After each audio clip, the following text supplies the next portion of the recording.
You had it. Three players left. Your position was strong, height, cover, options. Then the circle pulled.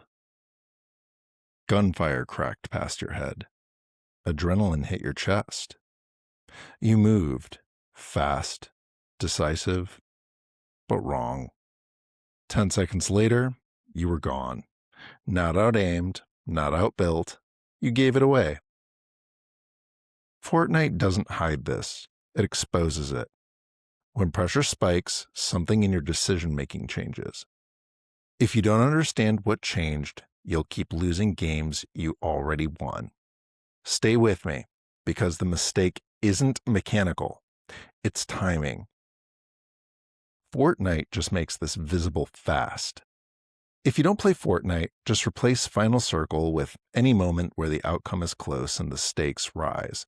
A presentation, a negotiation, a trade, a game-winning shot. The setting changes, the decision pattern doesn't. Once you can identify that pattern, you can stop repeating it. This isn't random. There's decades of research on how pressure affects skilled performance. One of the researchers who has studied this closely is Beilock, a cognitive scientist who examines how high stakes affect attention and motor execution. In a 2011 paper in the Journal of Experimental Psychology, she and her colleagues described two consistent ways performance breaks down under pressure. First, attention overload. When stakes rise, working memory, the limited mental space you use to compare options, gets filled with threat and outcome monitoring. When that space fills up, you consider fewer alternatives before acting. That means you default to the move that reduces stress, not the move that improves position. Second, conscious interference. Under pressure, people begin deliberately controlling actions that normally run automatically. Movements that are fluid under low stress become rigid, and that shift disrupts your timing. Different internal processes, same visible error. You act before confirming enough information. If you recognize that early action under pressure follows a predictable pattern, you can interrupt it instead of repeating it. Now, there is one more layer, an emotional driver. Research in decision science, including work associated with Daniel Kahneman, who won a Nobel Prize for this, shows that people anticipate more regret from doing nothing than from doing something. This shows up in what researchers call omission bias. In practical terms, doing nothing feels irresponsible.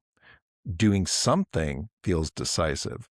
So when stakes rise, your brain prioritizes reducing discomfort. It doesn't prioritize maximizing outcome. Movement reduces discomfort, so you move. Not because the move improves your odds of winning, but because the move relieves tension. That's the trade. You exchange information for relief. In compressed situations like closing circles, that exchange is costly.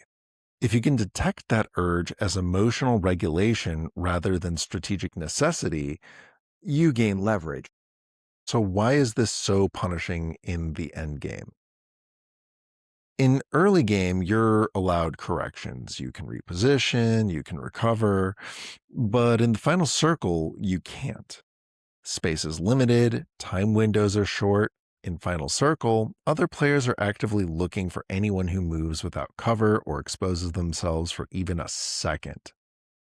When multiple players have line of sight, your exposure multiplies risk. So if you move without gaining new information, you increase the number of opponents who can punish you. Now, this isn't about slowing down. It's about linking movement to verified change. If nothing changed in the environment, movement increases your vulnerability. So what does this look like in practice? Review enough late game situations and the structure repeats itself. Under time pressure, decisions become reactive. You, as the player, feel a sense of urgency. In build scenarios, panic often produces rapid vertical defense. It creates structure. But while building, players frequently lose precise awareness of opponent position. Even half a second of lost tracking can shift target priority. The player who is easiest to focus gets eliminated first. And that's not your aiming failure. That's your reduced situational awareness under the stress of the final circle.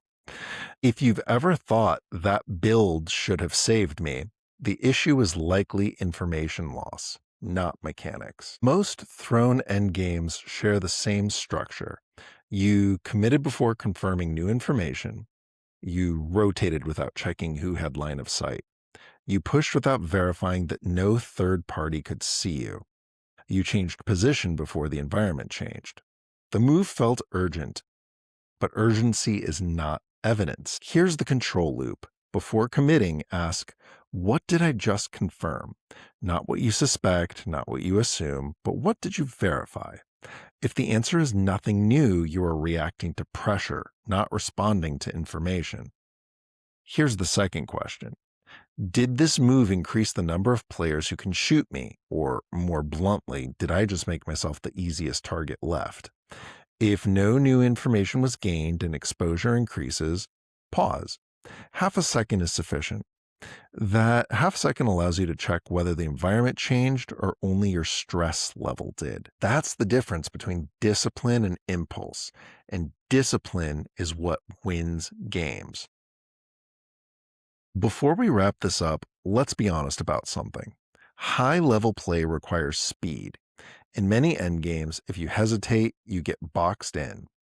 Acting decisively can create space. Sometimes the player who moves first wins because they didn't wait.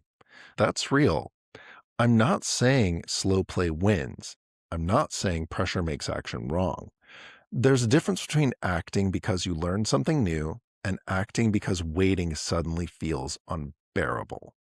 One is informed, the other is reactive.